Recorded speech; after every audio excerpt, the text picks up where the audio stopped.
blessed unity with the L-O-V-E.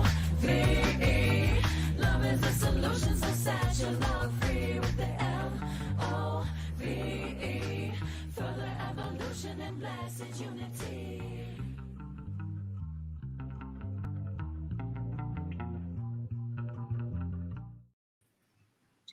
Good morning, everyone. Welcome back to the Self-Love Show. We are so grateful to be here live every week. For our new viewers, welcome. We are Dawn Light. I'm Dawn Light, and my beautiful co-host here, Trish Wright.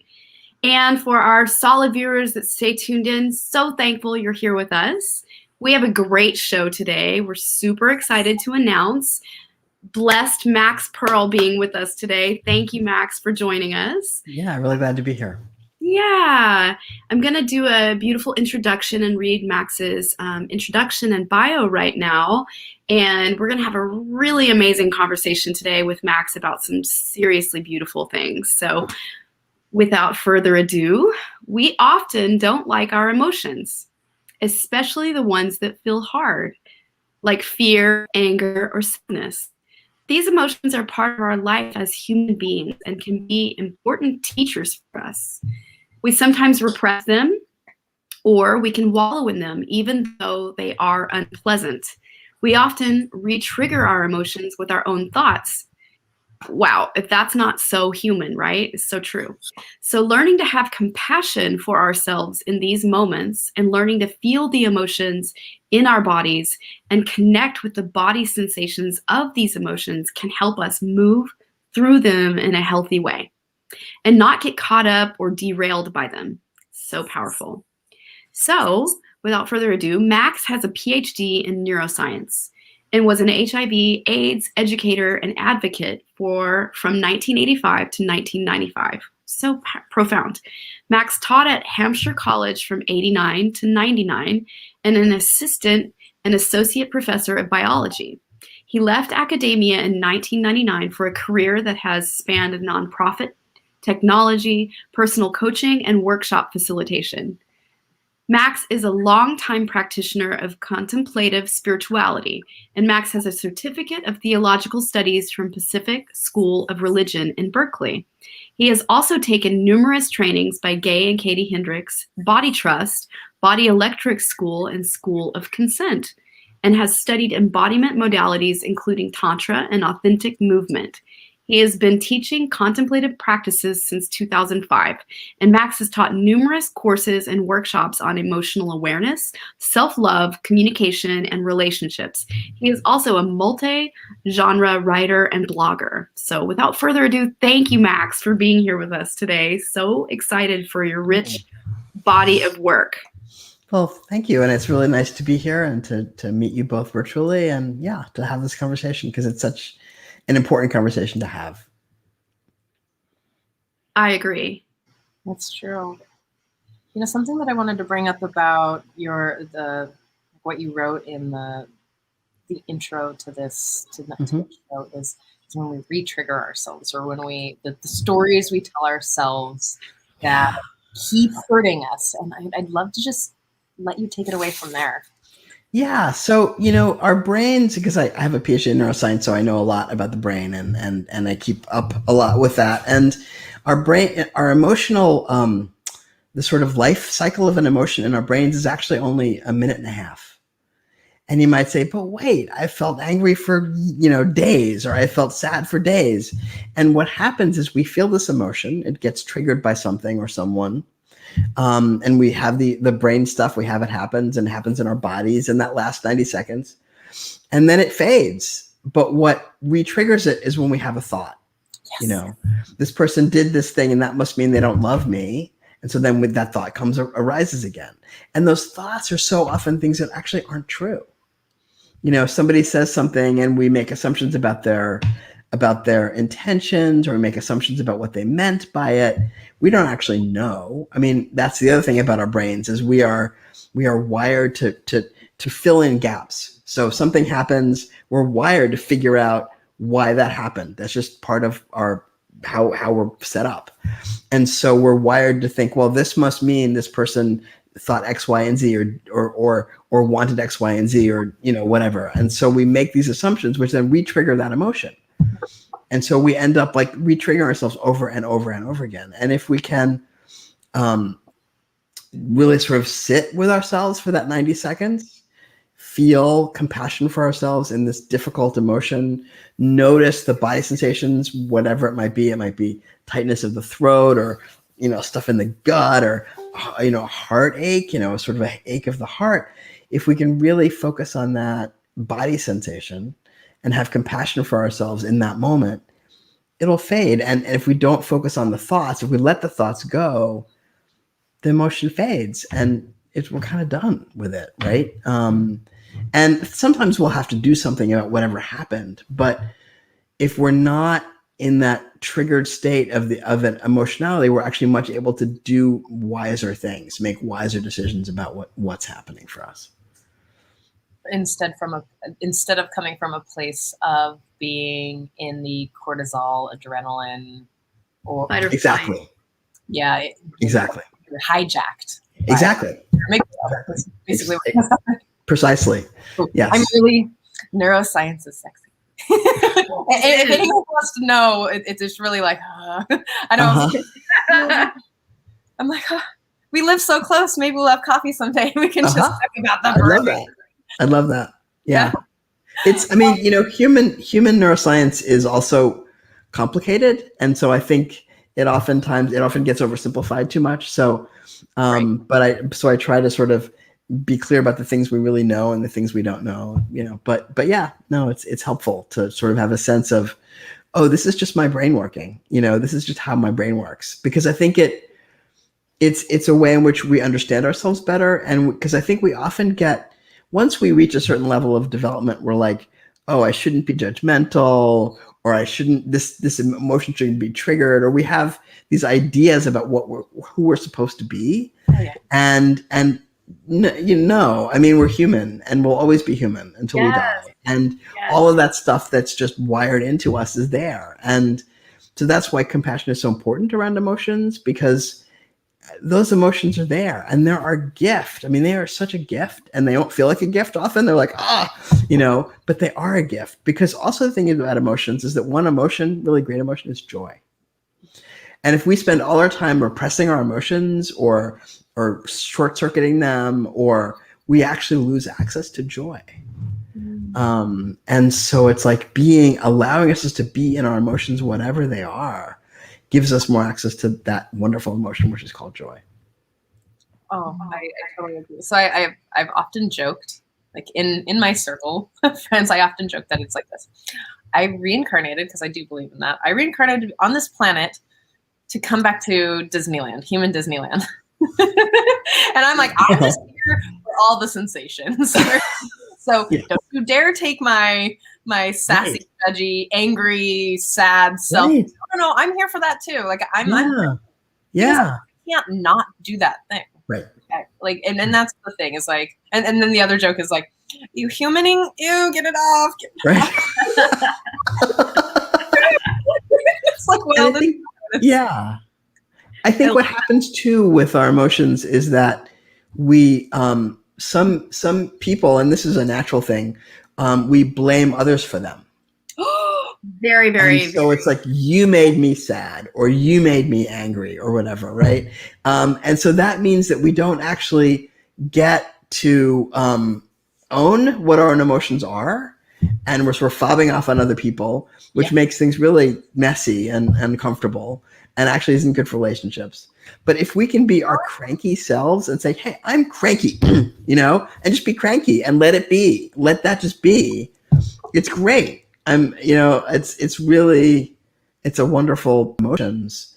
Yes, somebody else might have triggered that, but it's ours, right? It's our emotions. It's in our bodies. It's in our brains. And if we can own them and not assume it's other people's fault, it's so much healthier and better for relationships too. And giving yourself permission to be the full spectrum, human that we've come here to be. Like, we're spiritual beings having a human experience. I say this all the time. And it's like, just because we're enlightened, we come to a place where we get enlightened about things, and then people think, like, sometimes I have clients come up with this, and they think that they've processed through these heavy, dark experiences in their life and come to a place of understanding for it, and then they get wonder, why am I still triggered, or why does this material still surface on some level, but in a new light, in a new way? Yes. And it's much milder and lighter, but spirit is bringing it back around to see how you're going to hold that now that you've evolved through that experience, right? But sometimes you can think like, oh, I should be devoid, or could divorce myself now from those challenging emotions that I've been through it once, so I don't need to experience it ever again, right? And it's like, no, allow yourself to be human, and it's okay if that particular pattern of, let's say, trust, for instance, comes back around, where spirit brings it to you in a new way, and you've worked through like miles and miles and miles of the curriculum in your lifetime, right? You've overcome, and you've accomplished, you've arisen to the surface of it, but then there's still this little sliver where you get an opportunity again to resurface and be present with what that is, and acknowledge yourself. I think there's a misconception about awakening. I think that it's like that we will be devoid of emotion, and that we'll be just like, oh, just in this concept, right? It's like, there's a great quote by Jack Kornfield, which is, if you think you're enlightened, visit your parents. Yeah. So it's just like these opportunities are there, and they're going to come up over and over, no matter who we are or how far we've gone on the path. And the thing is just to say, oh, there it is again. Oh, there's that thing again. There's that pattern again. There's that thought again. There's that emotion again. And it's okay. It's okay to have that emotion. It's okay to have that thought. It's okay to feel crappy. It's okay to feel judgmental. It's okay. It's okay. That awareness of it is the key. Yes. That when we're connected to the awareness of the emotion, or the awareness of the pattern, or the awareness of the stuck place, that's the key. Because that's unhooks us from the suffering from it. I often tell my clients, it's not, don't stay with the story, stay with the emotion that's arising through it. That way you can really, because it's happening so that you can finally process all the material in your consciousness around it. That's why it's there. So it is true that it's a gift. Is like really allowing yourself to feel the capacity of whatever it is the truth. Like that's so freeing, knowing that. And I think for some people, especially people who have anxiety, which I have at various points dealt with, some emotions feel so intense that we feel like it will kill us. That just like so intense, like, oh my God, I'm going to die, right? Or whatever. And I think it's one of the things that's important to remember is that our emotions are never that strong. They're just, there's just this pattern of traffic in our brain and our bodies, and that it will always change.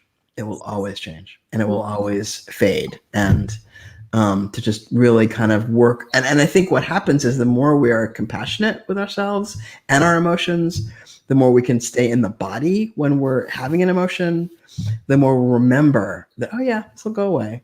And I'll feel different in 3 minutes, because we will, absolutely we will feel different in 3 minutes, even though we don't think we will. I know what you're saying in the sense of really just staying with the compassion piece is really key to moving through, right? Yes, and I love what you were saying about we project our feelings onto other people, and I wanted to talk a little bit about that for a second. I have this thing that I ask everyone. So just a little of my story, some of you know watching, is that I'm coming from, a severely codependent culture, world, society, that taught us to contort in certain ways. And we're following gender roles and all these other like total mind fuckery things. Mm-hmm. So coming out of multiple, I'm not sure why these relationships are bad or like crumbling into a particularly mutually abusive codependent relationship.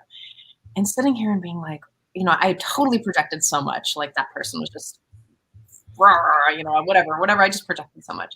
And it occurred to me at one point that I was like, well, who's feeling the feelings? Who's feeling like when I'd be like, you're disconnected. Okay, so all of our viewers right now, have you ever done this? You're disconnected from me. And raise your hand or type it in if you've ever experienced. I know that I'm not the only one. Like, hold on here. Oh, yeah. I'm like, whoa. But it's like, if you're like, you're disconnected. And I was like, oh shit. Who's feeling the feelings? Well, I'm feeling the feelings. So again, pulling it back into the self and being like, okay, I'm the one creating the disconnect. What is happening in here? And how do I get back into the body? How do I get back into my place? Because I'm so terrified that I've now tripped my attachment system. Oh shit. I'm literally self-abandoning in the moment. Yeah. And I'm creating this whole drama. And the person's looking at me like, what's happening for you? Like, he doesn't even know, or they don't even know that all this is happening within us. And then you're like, the trigger, like, oh my God, if I don't behave correctly, if I don't do this, if they don't text me back in 35 seconds, like, is anyone resonating with this? Because these are my clients, and because I've worked with this my whole life, right? And so finding that place of just dropping back into the compassionate place also does this other thing, and that's helping you identify how to meet or how to find your needs, what your wants and needs and values being triggered by the feelings. Yes. It just wipes all that out of the way. It's like you complete it. You're like, oh, I get to actually process the feelings, and now what's left? The actual, like, logical want and need that's really up driving the thoughts. Totally. Yeah. I mean, so one of the companions to compassion for me is curiosity. Yes. It's like compassion, and it sort of opens up a space for curiosity oftentimes, but it's like, oh, wow. Yeah. Just like you're saying, who's feeling the feeling and what is that about? And what is underneath that? What is underneath that feeling of disconnection? Maybe it's fear. Oh, wow. It's fear. What is that fear about? What am I afraid of? Right. Just really allowing us to dive in. And curiosity is so important, because curiosity is sort of like, it's this thing where it's like you get to ask all these questions that you don't necessarily have to answer, but it's just like, oh, what is this thing? And what is this about? And what does this mean for me? And what is it that I need to, what can I do? And curiosity is important because we really get to dive into what's happening for ourselves. And curiosity about ourselves and what our feelings are, and being really, sort of self-responsibility. That's just the sense that I'm responsible for my feelings and my actions and my thoughts, and those are mine. And asking, oh, why did I, what was that disconnection? Oh, what is, so just, it's a really super important part of compassion as well, or companion to a passion, compassion. Oh, absolutely. I resonate wholeheartedly. Yeah. And also, in relationship, curiosity is cool because it's open-ended. It's not, because there's sort of a kind of question you ask, well, why did you do that? Arms akimbo, why did you do that? Right. As opposed to, wow, what was going on for you when you said that thing? Right. Which is much more open-ended and much more, it's compassionate too. It's like a compassionate question. As opposed to sort of this like, it's like, and sort of more like demand, right? Curiosity. Behaving the way that I was socialized to behave like and think like and talk like from my parents and my social group. Yeah. This is how it works. I'm on. So many people are taught that stuff from their families of origin, and unless there's something that triggers them to say, oh, wow, this isn't working. Or, sometimes it takes people, like, they'll go through relationship after relationship having the same thing happen over and over again. And finally it's like, oh, this isn't working. I need to find something else. And then they find a path to a new way of thinking about it. But it's so ingrained in our society and in gender roles often. And don't box me in. Yeah.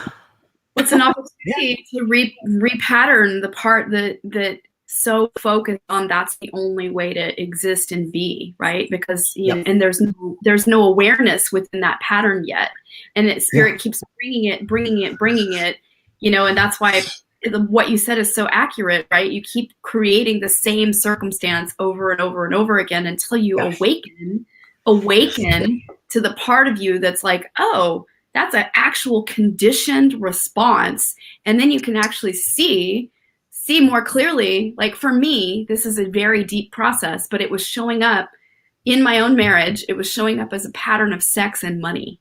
And I realized I backed up from it and became the neutral observer with curiosity and the neutral observer perspective. I was able to clearly see, holy amazeballs, I'm actually playing out my entire parents' pattern of sex and money. And I was so shocked by it because they hid the sex piece very, very well. But I recall being so young, coming down the stairs and being like under 5 years old into like major, you know, swingers party. And I was like, whoa, you know, but I was imprinted with these experiences. It was in the background and but hidden really well. They did their very best to hide that part. Love you, Mom. And at the same time, like the money piece was very, very clear. There was always huge explosive fights and like craziness. And so I was ingrained to show up in these ways. And like, even though I did my best to break the chain of patterning around like no longer choosing unhealthy relationships, like I found myself with a beloved soulmate that is so kind and loving. The unconditional love is 100% there. The consistency and the loving, 100% there.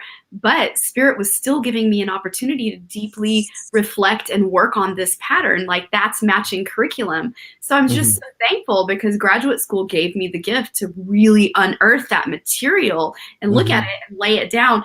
And so much so create a role reversal in our marriage because it was like I was so willing to own all parts of it and take full responsibility that I was showing up creating this. That I was blind to these parts of myself and no longer willing to be blind to it any longer and willing to do the deeper work, to do the deeper dig. And I can't even tell you, I laid on my bed and sobbed and cried and took responsibility and wrote like 1 billion pages on it, getting clear and like forgiving my dad for showing up the way he did, forgiving my mom, forgiving my brother, forgiving, you know what I mean? Just deep cathartic processes for a long time to finally it dissolved.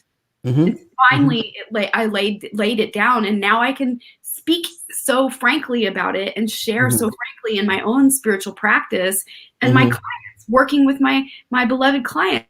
Like, if you have patterns in this with these issues, come to me. I'm like deeply working it out with people around this because it's the work, right? And so I'm just so in gratitude that I didn't have to leave my relationship thinking that it was them. Right, that's the good. pattern. That is a gift. That is a gift. I just wanted to use that as an example, right? Because it's like that's the essence and the example of spiritual curriculum. We all have it. We do, and it's. I think it's. I'm really glad that you were able to really work through it. We don't always get that opportunity, but it's wonderful that you were able to. And patterns are, I mean, we sort of, these patterns are in sort of in us because when we're kids, that's our environment, you know, and we sort of pattern ourselves after, I mean, and for some people who grew up in abusive environments, there are things they had to do to survive, literally survive. And those are deep, and those are deeply deep patterns. And when we recognize, I think oftentimes we recognize those patterns and we have judgment about them. Oh, I'm still doing this thing, right? But if we can look at a pattern and say, oh, this pattern, I understand this. This actually helped me survive, and have gratitude for it because we needed it. We absolutely needed it when we were kids. We had no, it's like, this is something that helped us survive, helped us make it through our childhood. Yes. And we should have gratitude for those, and recognize that we need to change them because they don't fit us now as adults, but to have gratitude for them because they helped us get to where we are. Absolutely. And, for those of us who've been privileged enough to have therapy or coaching around that, because a lot of communities don't get that, especially lower income, impoverished communities don't really have the access to these tools. That's why this show is free. That's why it's like every week we're committed to giving tools and free resources. This is something that's close to Dom and my heart. If you ever want to know why you're repatterning your parents' story, they taught you how to think. Ding, ding, ding. Totally. And I'm like, oh. And when you find that compassionate place, like, okay, so young childhood, I just want to talk a little bit about some little bits of attachment theory here. I'm not going to go into it, but it's so you're patterned. You think the way your parents taught you to think. Thank you, Mom and Dad. And then you start to develop strategies to get your needs met at a certain point. So hopefully, we all hope in the world of fairy tale that we grow up with really secure, loving parents. I don't actually think that. I think that's the outlier. That's the minority in this group of people. So we develop these strategies to get our needs met. And some of these strategies are really like, or people like me, poor thing, is like, so. And for some of you who know some of the, I'm kind of playing off of some, the avoidant attachment style that has had a lot of pressure from their parents. Their helicopter parents is what they're called. It's like a lot of pressure, a lot of focus, a lot of control from their parents that often makes them become very avoidant. And when you look at people who are really anxious, they were fairly neglected children. Didn't get enough time and attention and safety to create that secure attachment. And then there's people like me who have been moving towards secure, who are fearful avoidance. Different parenting styles, different divorced parents. I'm not saying all divorced parents will create fearful avoidance, but my mom was very aggressive styles and very needy, and my father was very emotionally distant. So now, being in relationship with me specifically would feel a lot like, I made a joke the other day, was like grabbing someone's shirt and come here and stay away at the same time. It's so confusing for them. Yeah. Sorry for the people who've loved me in the past that I have yet to make amends with. I love you. I have loved you. And I'm sorry. It was confusing. But so in the sense that we've created this, so when you're children, you've developed how you're going to relate to the opposite sex and the same sex, and how we're relating to intimate connections at the time of 3. Some of us are pre-verbal by that point. And then you start to develop your personality, identity, and ego over the next, 7 or so years. So can you imagine developing a whole strategy for your life under 10 years old? Think about that. Because the unconscious does that. Right. So when you come back into getting curious about why you're doing the things that you're doing, and you're like, oh, I'm still doing that thing. You've patterned it in your neural pathway system for the last however old you are now. So give yourself some credit. Give yourself some compassion. Totally. You've developed these strategies when you're a child in your mental thinking. Yeah. So before cognition hits. Yep. And that's the beauty of spiritual curriculum, because as a soul, you've chosen that material, and that's why you chose that family to be born into, because you knew you were going to be imprinted in a certain way, because that material was existing there. So it's going to set up the perfect fertile ground for you to have this beautiful experience as an adult, to go back through the material and expand into your divine purpose, right? Through this, my dad was my most sacred teacher. I never in my wildest imagination would think I would say that in my life, because he was my abuser. But at the same time, thank you, Dad, because you know what? It has given me my purpose in life. Now I help others in the same way. profound. Mhm. Well, thanks, Soul, for setting me up for some really interesting experience. Yes, and really, exactly. Thank you, God, for setting me up with this like powerful, profound experience. But yeah, it's just such a gift, all of it. I think I do think it's important to remember that no matter what happens to us, we can learn from it. And, no matter what our experiences are, they do provide some learning. I think it's hard for me to, I'm not sure about like how I ended up here, and I think it's hard sometimes for me because so many people live in such hard situations in life, and I don't know about whether they chose that or not. I don't, it's sort of hard for me to figure that one out. But I do think it's important for people to know that it's like whatever happens, you can learn from it, and we do learn from it. That's actually one of the great things about our brain is that we do learn from everything. That's kind of how we're wired, and so it's like. And so remembering that that's going to happen and to really know that we can learn positive things. Because I think we often learn negative things because our brains, it's a great thing to know is that we have, our brains have a 5 times more attention to negative things than positive things. So for every negative thing, you need 5 positive things to counteract it. In a way, and to the wall, everyone. Say what? I'm just telling them to pin it to their wall. Pin that. Oh yeah. So our brains have a natural negative bias, and it's because it helps us survive, right? I mean, before the days when we could go to the grocery store and get the food, and we all, most of us lived in nice houses. We had to actually like do some stuff to survive, and so the bad things that happened, we'd have to remember those. It's like, oh, that's a tiger, not go near that, right? We had to remember this. And so those are so much more important to our brains than, oh, this is a nice berry. This tastes great, right? And so that's what we have now, even though our lives generally do not, for most of us in the Western world certainly, do not involve life-threatening things.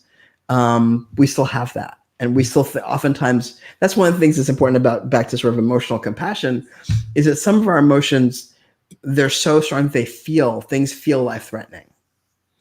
They're not, for most of us in Western society, they're not life-threatening, but they feel that way. And our brains and bodies respond as if they are. And it's important to remember that happens because if we think things are life-threatening, we're going to act in ways, just like back to that amygdala hijack thing. It's like our conscious, wise minds they're just cut off. Yes. Not there. And we're doing stuff. We think we're doing smart things when we're in a state of agitation, but we're not. Because our cortex is just not online. You're the perfect person to ask this one. Like, I've been burning. I've been burning to ask this question. So I'm totally sideswiping this conversation right now. I just want you to know. Okay. So the other day, I've been learning a lot about myself I don't get angry very often, but there's been a couple points where I've found like total freak out rage in the last, 3 months. And it really only happens in states of rushing. So when I'm already like anxious and rushing and right. But what I've been wanting to know, so I've got skills for preventative maintenance, and I've got I fucked up post-maintenance sort of stuff. But what do I do in the middle of a meltdown freak out? So here I am, I'm like, I like kicked a tire and I'm like, right. So I'm just like totally running cortisol and adrenaline. And I'm like, how do I practice the skills? They're like, yes, breathe for 10 seconds. I'm like, I'm not in that state. It took me about 20 minutes to get back to a place where I wasn't like, and it was over literally nothing, which I think is so human. I mean, what I didn't do was like, I didn't shame myself, but I was like, you kind of overreacted there. That was like, and I was like, it's perfectly human to have a reaction and it's fine. I want training in that moment. That's a hard one because you have to remember that there's a technique you can use when you're in the moment. So you have to in the moment. when so you're flooded. right. So, but there are some things that people have sort of, there's some emotional sort of regulation techniques, but breathing is one of them. And certain kind of breathing, like having your exhale be longer than your inhale. Mm-hmm. So that's one breathing technique that's sort of a calming technique. But another thing is to see if I remember how this goes, because it's sort of a distraction technique in a way. You take a finger and think of a color, Okay. and take another finger and think of a different color, and take another finger. So it's like blue, orange, red, right? And you have to like go through all of your fingers and think of 10 different colors. Mm-hmm. By the time you're through your 10, you've sort of distracted your brain from whatever's happening in the moment. And there's sort of various techniques like that sort of, but the problem is you have to remember that you have that technique at hand when you're in that flooded moment, which is hard.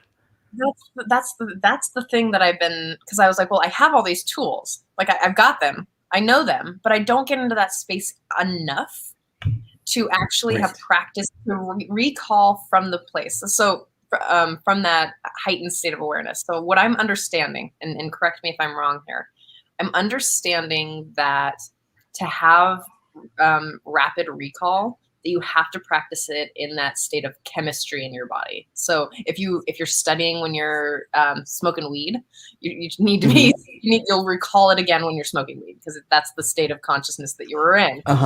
So then are there adrenalized, not that I want to set myself up for a whole lot of like cortisol and adrenal, but are there adrenalized trainings where I can practice the tool in a safe container? Do you know what I'm saying? I know what you're saying, and I don't know the answer to that. I know. That's an interesting question. I've been thinking about this a lot, because then I'm like, I know the tools. And then I sat there afterward, I'm like flooded with cortisol, adrenaline. I just had to move through it. And then I sat there on the couch like, I have so many tools for this. But it's back to the amygdala hijack thing. That's like, yeah, you have the tools, but you don't have access to them. I mean, one thing that I have found helpful, and it's not a silver bullet, but is to just, the more you can, after the fact, sort of remind yourself, sort of go back to that moment where you were and remind yourself, I could have brought this tool, I could have brought that tool. That the more you do that after the fact, the more you might have access to it in the moment, but it's still hard. I mean, I think I don't know. And also what is true, by the way, is that the more you do contemplative practices like meditation and, various other kinds of whatever, lots of different things, the less often you will get into that state, period. I mean, your brain does change so that those states become less common the more you do certain meditation techniques. So that won't happen as often if you have a regular practice, but it still doesn't necessarily mean you'll never have it. And it's actually okay. It's not necessarily a horrible thing to have it, right? It's so common and human to have all of the emotions. Like I wouldn't want to ever have anger again, or there for specifically. And there are times when it's appropriate to have these things. Exactly. So what I just want to like reiterate what you said, because I thought it was brilliant and such a good idea. Again, you said at the beginning of the shows that when we remember something, we re-trigger it, right? So if I'm recalling it, if I'm recalling what happened, but I'm adding tools into the memory, I'm hacking my brain. It's a brilliant brain hack. Oh, thank you. Totally. You're welcome. You're welcome. There's a great practice that I've done, which comes from an old Benedictine practice, I think, or Jesuit practice. No, I'm sorry. It's a Christian tradition. But it's It's called the prayer of examen in the Christian tradition. I don't call it that. I just call it sort of review of the day. And it's basically at the end of the day, maybe you're lying in bed just before you go to sleep. You go back over your day and you go through each thing that happened, and each memorable thing, notable thing, and you have compassion for yourself in whatever that moment was. You sort of think, well, how might have I done that differently, or how might this have played out differently? If you just sort of go through it, always with compassion and love for yourself. But you sort of step through the day and you see like what happened, and also places where you can find gratitude is also important. But I found that really kind of is a reminder, so that when something, if I've reviewed something, the next time it happens, I'm like, oh yeah, that happened, last week. What's going on here, right? I mean, it gives me more presence in that moment of that, whatever that thing is that was happening. So it's a practice that I've used a lot.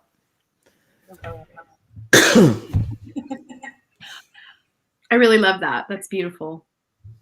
I think that's a good takeaway for our viewers. Really easy. And, I practice a process called like a bedtime intention, which is very, very powerful. And it helps you really give it over to spirit and like lift and clear the material in your consciousness. So I think that's a really beautiful companion to add to Excuse me. that process. Because it's really surrendering it over to like a higher state of love and awareness and compassion. Yes. Regardless of the material or what's going on in the consciousness, it's like just giving the spaciousness to come home to the loving essence. Yes. Of all the parts, of all the experience. Like, they're letting go of the identification that it's right or wrong or good or bad. Like cleansing that away and just being present with it's all welcome, and it's not wrong or bad that I showed up in that way. Yes, totally. It's all fight or flight state, or the, whatever it may be, whatever the emotion was. And I think the thing also about owning our own emotions and our own responses is that it makes repair a lot easier, because we hurt each other. It happens. It's inevitable. But if we really own our own emotions and our own reactions and our own, whatever happened from our state of emotion, repair is so much easier, because you could say, I was really angry. I felt anger, and I was speaking out of that place of anger, and, it was not my intention to hurt. And it just makes repair so much easier, as opposed to, you made me angry, and why can't you change the way you behave, right? That's not going to repair anything, right? No, that's just going to trigger more issues. Exactly. Yeah. I just want to make it really just clear, because I think that this is something that some of the, spiritual community, but also some psychological community has kind of shamed the use of certain emotions, anger being one of them. And in the exploration that I'm at in my curriculum right now is to just humanize all parts of me, even the parts that make me go, oh my God. Because again, it is all about, for me, it's really looking at the world as normal and natural. And that's where things can change. So once judgment and shame and guilt start playing into it, then it just gets more stuck, and then we can't get anywhere, right? Like once, if I want to make change and I feel too bad or guilty about it, I have to move through that first, and a whole bunch of other things to get to the change. Right. It's distracting. Right. Yeah. I mean, anger is, number one, it's often completely legitimate, and it's natural.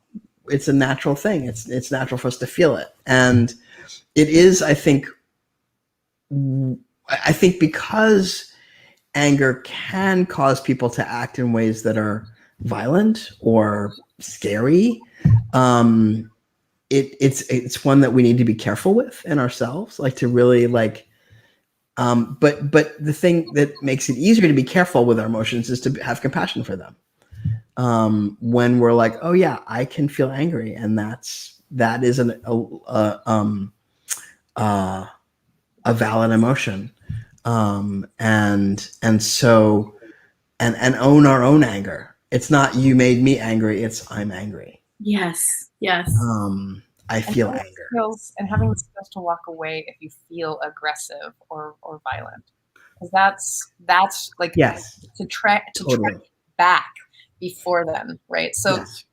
just in like, this is the important piece about anger, is that if you can acknowledge it. So in my little freakouts, I chose to walk away and have my own meltdown, because then I'm not touching anyone else. Mhm. That's really, really important, so that you don't want to bring your chaos or your emotions or your upset to anybody else until you can Absolutely. come to them with loving care. Absolutely. And this is the big piece about domestic violence. And for some of you who watch the show, you know that I'm a big advocate for getting help. And you can always reach out to me. This is just another plug for that. Reach out to me I'll find help for you wherever you are in the world. If you have anger, or if you are in a domestic violence situation, please, you can find me. I'm on Facebook. Just send me a message. And so that is a key piece. It's like not shaming the anger, because it is there. What it taught me, I was like, so when I sat down and I looked, I'll just share the rest of the stories. When I sat down and I was like, okay, I totally overreacted. I'm in a state of panic, rushing. There's too many things going on. And it taught me a lesson about how many actual things that I could take on. I was listening to someone in my ear. I was rushing because I was like 10 minutes behind. And someone wanted to tell me something that I wasn't doing correctly. And it was an overload. Like I just, like everything just, and it was also like 102 degrees, and I was just like, ah! It's common to get overloaded and have whatever experience. Some people shut down. Some people, and here's another little piece of it, is that my mom was like, oh yeah, I did just talk to her. She's like, oh yeah, you, it's been like that since you were a child. You go into, you're frantic, you freak out, and then you freeze. And I was like, oh my God, that was exactly the pattern. Thank you for telling me that. That could have helped me like 2 months ago. Right. Anyway, but it gave me an opportunity to walk it back. Like what happened before it happened. And that's what I get into, is like, so there's the freak out, there's all the things, but there were so many flags the hour before. That I got to look back and do the thing that you said, is like add the tools in there. I was like, oh, I could have slowed down then. I could have touched in with my body. I could have got more compassionate. I could have jumped in, like breathed way back there. Right. That's the thing about, I could have set everyone else up for success if I had listened to what's alive in my body. And yeah, I mean, your body is such an amazing teacher, and there's so much wisdom in your body. And I've learned, for instance, one of the things that I react to is when I'm an introvert. Being around people is hard. And so when I'm peopled out, I've learned about this sort of like the body sensation of, I've had enough people, I need to go and be by myself. And I didn't know that for so many years. And so I would just keep going. I'd keep being around people, and I'd keep going. And then at some point I'd be like, and I just like totally like have a total freak out. Right. But now I've learned, like, oh, this is the feeling that I feel like way before I'm going to have this freak out. And this is the message to say, you go be by yourself for a while. And that's, so it's like really paying attention to what's happening in our bodies. As you said, we can learn way before this intense blowout will happen, that, oh, we need to pay attention to this thing. We need to go make a change, do a change. How to self-source when we're feeling that, like before the freak out moment, because the emotion is too intense, and it just, your brain just goes, rah, like, where you just are overloaded. So it's like recognizing the signs and symbols beforehand, knowing that, like, oh, that pattern could be arising. I need to actually go self-source, and whatever that is for you. If it's journaling really intensely, or beating a pillow on the floor, screaming into the pillow, or putting your hands on your heart and sobbing your eyes out and being with that part that is afraid or sad or whatever it may be. There's lots of ways to self-source, Yeah. So I'd like to invite any of our viewers and our listeners to type in something that they've learned about themselves over the last maybe year. COVID was a really interesting year for self-reflection. And so go ahead and share with us something we've heard from everyone here about what they've learned about themselves. And I think that normalizing talking about our personal growth and the things that we're working on and the things that we're working with is so crucial to how we move through things, to be celebrated for how moving through things, and to just normalize it is in general. This is what we're doing on the planet. We are now moving forward in the conversation around what we're doing. It's no longer hidden. We all got stuff, loves. So let me celebrate you for what I want to celebrate you for being, taking good care of yourself and not letting your family wipe you off your self-care path. Thank you. Thank you for knowing that about yourself, Max, that you get peopled out and you took the time to become self-aware to set everyone else and yourself up for success. I'm peopled out. I'm going to go take care of myself now. Right. Yeah. I got to go. Yeah. I love you. Yeah, exactly. Yeah, it's great. It's such great knowing, and it's just so helpful in life because, and I have other things like that I've learned, and it just having those tools. It really reduces the amount of suffering I have in my life, right? And that's a good thing. That's a good thing. That's a great thing. Yeah. And that's what I learned. I was like, Go ahead.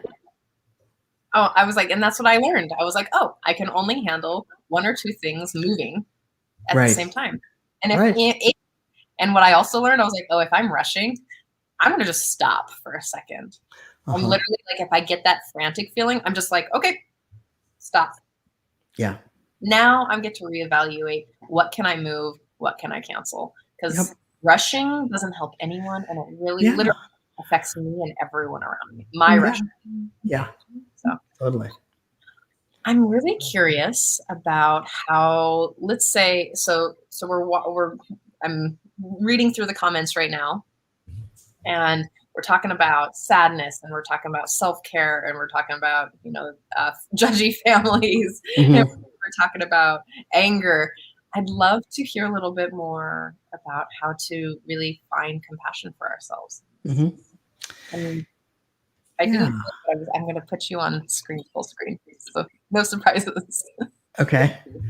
I think there's a couple ways. One of my favorite little shortcuts. I'd love to share a practice that I do that's more full, but one of my favorite shortcuts is imagine your favorite like baby animal, and it could be like a kitten or a puppy or whatever your favorite baby animal is. Just imagine that, and that you naturally feel caring and compassion toward that little animal in your hand, right? It's just sort of we that's part of who we are as human beings, to feel compassion and care and love, and that's just part of who we are. And so to think about that, to sort of imagine that little baby animal, but then feel that embodied sense of care and compassion and love, and then direct it toward ourselves. It's if we are that little creature in our hands.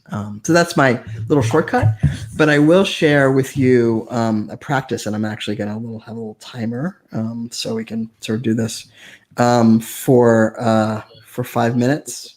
And of course okay, there we go. And it's a practice which it comes from a Buddhist practice. It's called karuna, and it's a compassion practice. And it basically is, you say phrases over and over, and you don't have to believe them. You don't actually have to. I mean, many things may come up for you when I'm going to say them, and then you can repeat them to yourself. And if you're in a setting where you can do it aloud, that's a great way to do it. But if you have to be quiet, you can say it in your head. And lots of emotions might arise for you in this when I say these phrases. You might not believe it. You might feel sad. You might feel angry. You might feel nothing. You might feel comfort and joy. I mean, it's lots of different feelings might come up, and none of them are wrong. Just notice them. Just like, oh, okay, I'm noticing that, and just keep saying the phrases as I say them. So there's 4 of them, and I'll type them in the chat if I can. I'm not sure that I can, but we'll find a way to get these phrases to you. And yeah, so just close your eyes for a moment. Take a breath in and out. And just really settle into your chair or wherever you're sitting. Notice the support of the chair. Notice your breathing in and out. May you hold yourself with softness and care.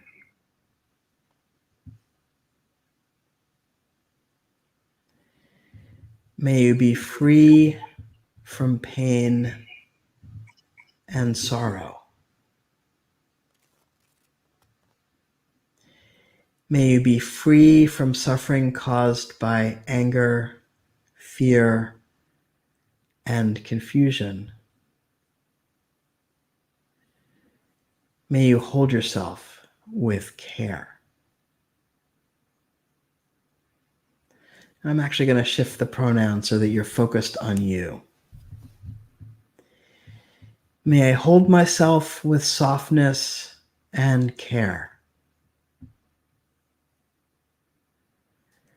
May I be free from pain and sorrow. May I be free from suffering caused by anger, fear, and confusion.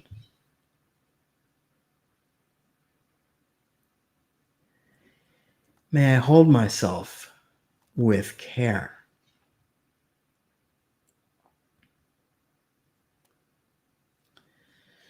May I hold myself with softness and care.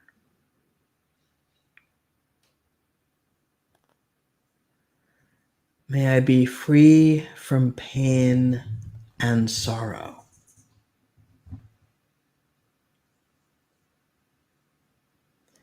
May I be free from suffering caused by anger, fear, and confusion. May I hold myself with care.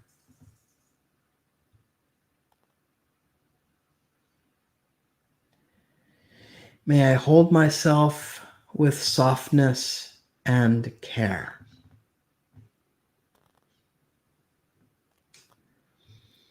May I be free from pain and sorrow.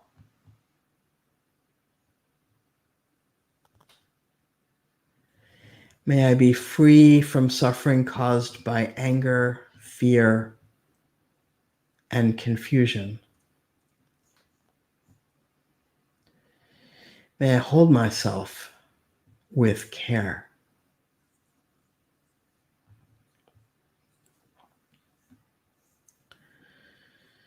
May I hold myself with softness and care.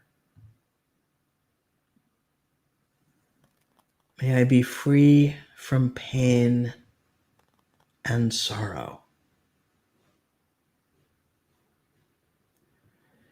May I be free from suffering caused by anger, fear, and confusion. May I hold myself with care.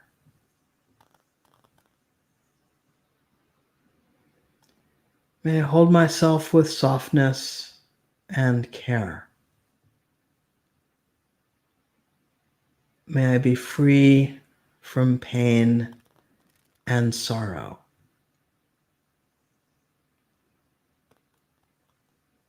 May I be free from suffering caused by anger, fear, and confusion. May I hold myself with care. May I hold myself with softness and care. May I be free from pain and sorrow.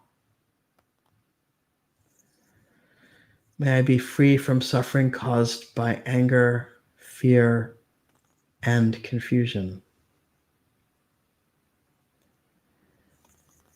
May I hold myself with care.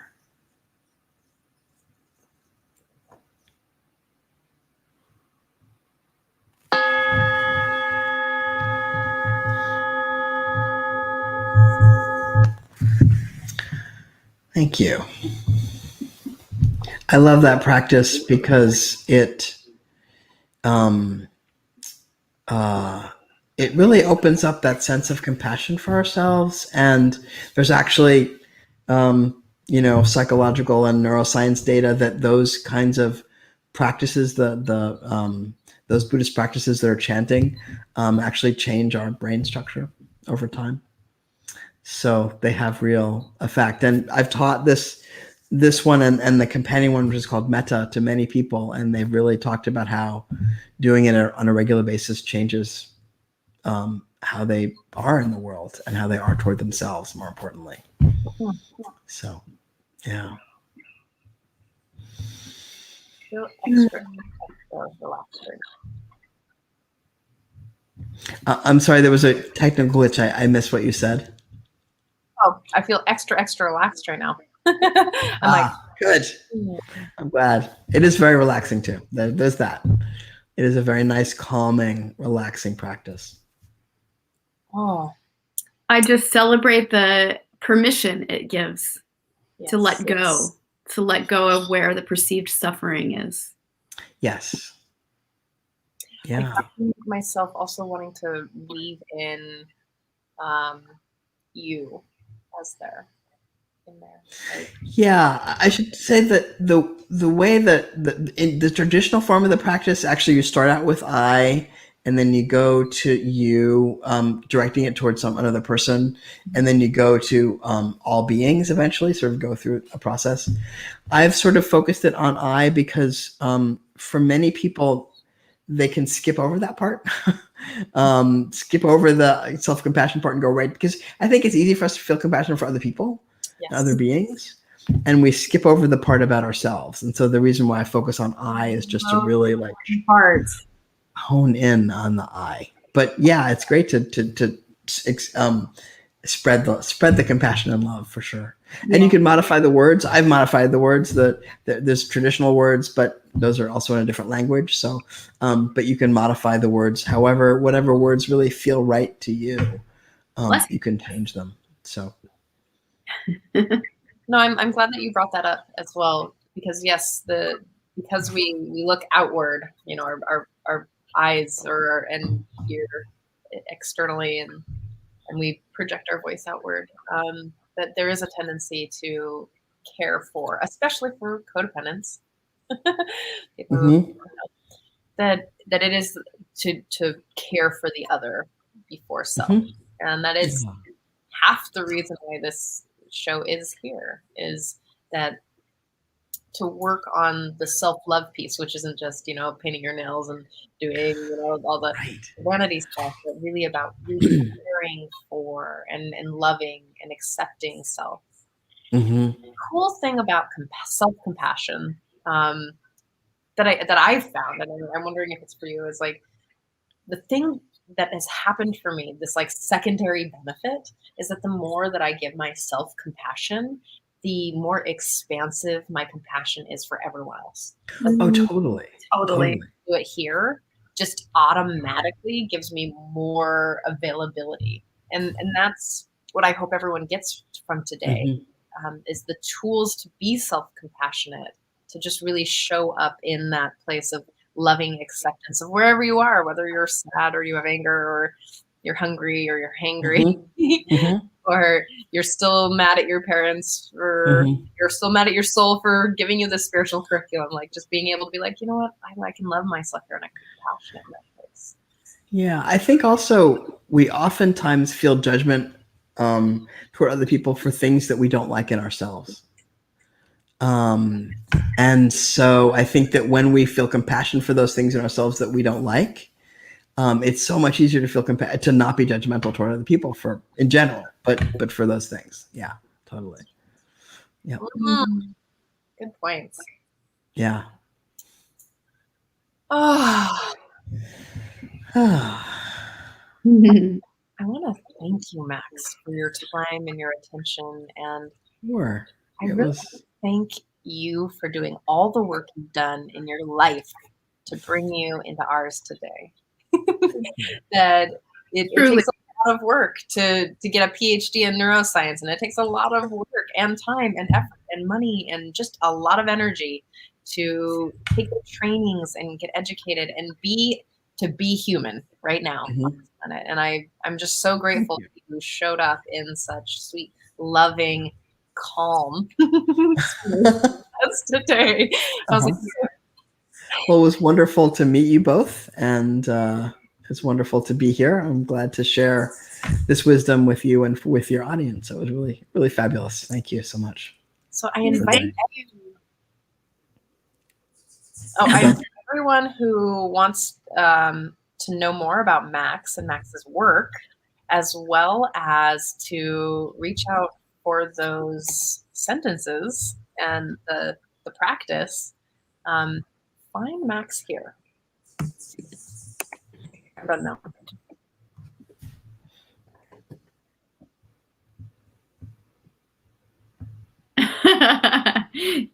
Thank you, Max. I just want to say thank you so much from the bottom of my heart. I really resonate with your work in the world, and I think that you're doing just beautiful help for so many souls out there seeking like that grounded, capacity to understand the brain and how the brain functions, and coming home to the heart of self-love through that understanding. It's really connecting the dots, right? Like that you don't have to be disconnected from your understanding of your brain to understand your emotions, and then realize, I'm beyond that. I'm a spiritual being experiencing all of this through my humanness. So I really resonate with the work you do in the world. It's beautiful. Thank you. Well, Yeah. I'm really glad you have this show, and that you're spreading the wisdom of self-love and self-compassion to the world. It's really wonderful and necessary work. So I appreciate the work that you're doing. I'm really grateful. Thank you. I mean, honestly, it's just been a body of work in my own life to arrive at this place too, through, graduate school and all the things I've done in my own, surviving child abuse and breaking the patterns and intergenerational patterning, all the things. And so Trish and I just united in this way of like this deep desire to share and spread the message of like, hey, we're all human and going through all these things, and let's have an honest conversation about all of it so that it normalizes it, Yeah. Yeah. That's wonderful. Yeah. Yay. Yeah. Well, thank you so much. Thank you. We also want to thank our amazing Scott Katamas for being our muse for the Self-Love Show. Scott has really helped us come into a place of just stepping into this work. And did he go away? Yeah. Okay. Bye, Max. Yeah. So Scott, thank you for just your work in the world and Love Coach Academy and the internet Saturday Night Alive show that's happening with Scott Katamas too. For those viewers that are new to hearing this, please go check out Love Coach Academy, and all the links are there to lead you to that sacred information. It's an amazing show that happens on Saturday night. And also, we want to thank the Sign Network for broadcasting us. And, far and wide, Sign Network is an amazing platform that just helps viewers and has this bandwidth of spreading across the internet and connecting. It's like interweaving all the different ways of, spreading beautiful messages. So thank you, Sign Network, for just giving us the blessed gift of, getting our message across in a powerful way and spreading love. So thank you. Thank you again for just being our muse. And next week is going to be a really powerful Saturday, or this weekend. This Saturday is a really powerful Saturday Night Alive. We have Nina Gray, we have Reverend Bridge Feltis, we have Ava Park, we have Pato Botten and Antoinette Rootstata. And it's going to be a really powerful show close to my heart. It's the show that I've pulled together and am hosting. So join us tomorrow night or Saturday night. Wait, what is it? Yeah, Saturday night. Anyway. Thank you, everyone. We'll see you next week. Oh, wait. Also, before we go, if we have any beautiful viewers out there that are, women and identify as a woman and really desiring to reclaim your trust in your sacred partnership, marriage, even if you've been in a long time committed relationship and you're desiring to shift roles around how it's been showing up as imbalance in whatever way that looks for you. It doesn't have to be the sex and money pattern, but if you have felt a long-term standing pattern of deep imbalance in your relationship, doesn't matter if it's woman and woman or that kind of relationship. It's not about that. It's just about really honing in where the distrust is inside of yourself to help shed the patterning and get really clear on what that is. Please, we want to invite you into shed the patterning. Okay, there's a big echo. So again, to shed the patterning of where you are relating to yourself with distrust in your life and really come home to the seat of really leveling up your consciousness with trust in itself so that you can lay down the patterns where it's showing up as imbalance in your relationships. Please, we welcome you into our sacred container. It's a beautiful Facebook group called Reclaim Your Trust, for a group for women. And in there we have beautiful opportunities, lots of material, and it's an amazing group of doing sacred work. So we invite you in. And I have posted all those links. So we'll see you next week, Thursday morning at 10 a.m. Bye, self-lovers. Bye. Have a great